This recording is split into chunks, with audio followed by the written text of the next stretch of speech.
up with everybody? Your boy David. And your boy Jalen, man, 1/4 of the Black Wealth Renaissance. Yes, sir. Half of us here. Yesterday, y'all seen us post about it, and today we are here with the man himself, Mr. Benjamin Vann. Let's go. Leader of Impact Ventures, co-founder of Impact Ventures, entrepreneur extraordinaire, having this $50,000 pitch contest, giving grants to entrepreneurs in Dallas, man. Just blessed to have you here and thankful, man. Hey, man, this is dope, man, what you guys are doing. Highlighting the community and the culture, man.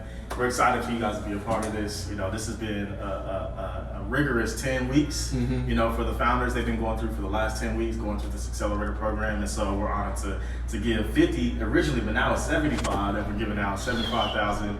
So we just gave out 25 in the first session. Now we're about to do the pitch competition a bit later. So if y'all tuning in, definitely check out event.impactstartupshowcase.com. You can tune into the show right now, actually. So yeah.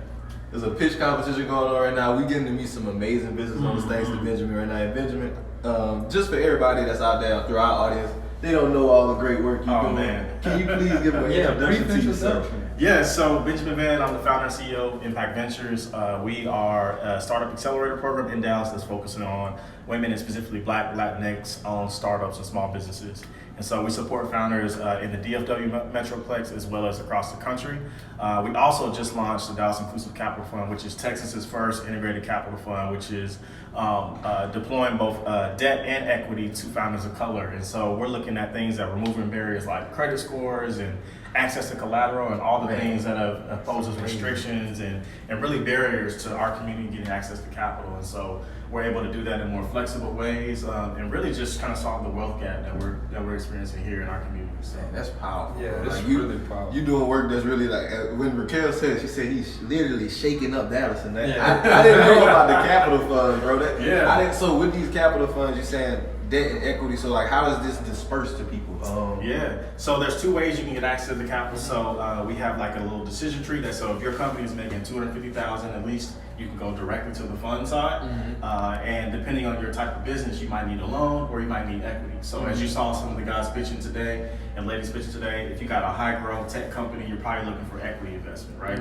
If you have more of a traditional small business, you're probably looking for a business loan or something like that. And so if you're below that, then we have an accelerator program that helps you kind of get all the things in order, you know, get your business plan, your financial operations, financial model, really gets you in a place to be able to receive capital. So it's all a pipeline to get the money. It's just that some companies might need a little bit more work, you know, than others. So those are the two ways you can kind of get access to that. So.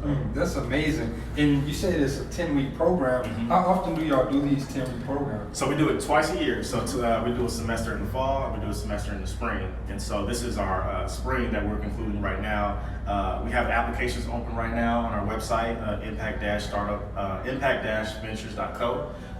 And that program will start in September and it'll end in December. So we'll do another pitch competition for another $50,000 in December. So yeah. So like with the candidates, what are some of the things that you're looking for whenever they're applying so they can have a successful chance of getting in?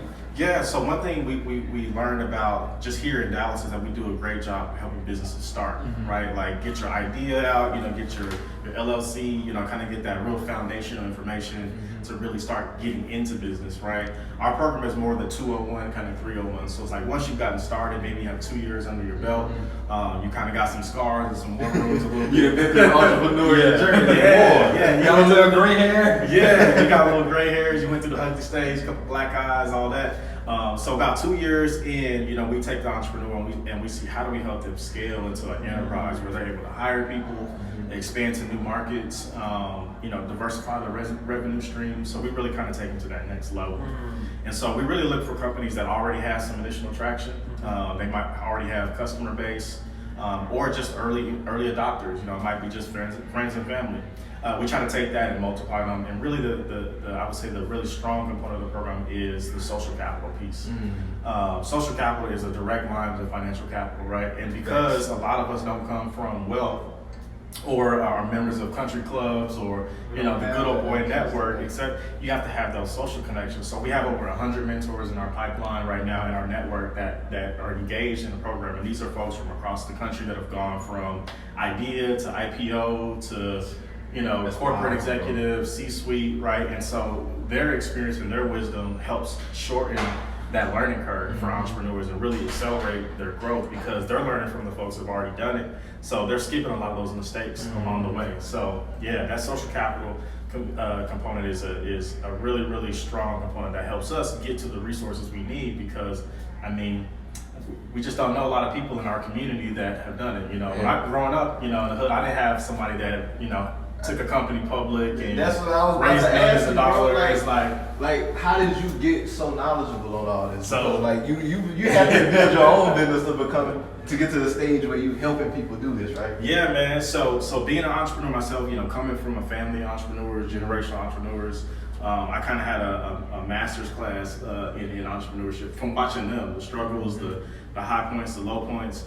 But being on the investor side now, it's really interesting because growing up, I never met a living, breathing black like venture capitalist, like VC investor, like in my life until I moved to Texas. And I'm originally from Kansas, and so I like to say books are my greatest mentor. And so at the time, I read a book called "Why Do White Guys Have All the Fun?" I was literally just listening to that. Yes, sir. So, I was like, man, Reginald Lewis is doing this on a different level. on a whole different level, man. And so, like reading his story back in college, like that's what inspired me to pursue finance. Yeah. And so doing that is like, I never had that person I can look to be like, okay, there's a model I can emulate off of or model my life off of because I never met a person that actually did it in real life. Yeah. So reading his book inspired me to continue down that path.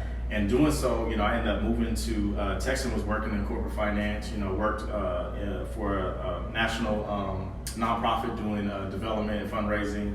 Had a chance to work for a startup that was doing micro global financing. So we were doing loans to women in developing countries. And through all that experience, I saw that the people that are writing the checks didn't look like me or come from my background.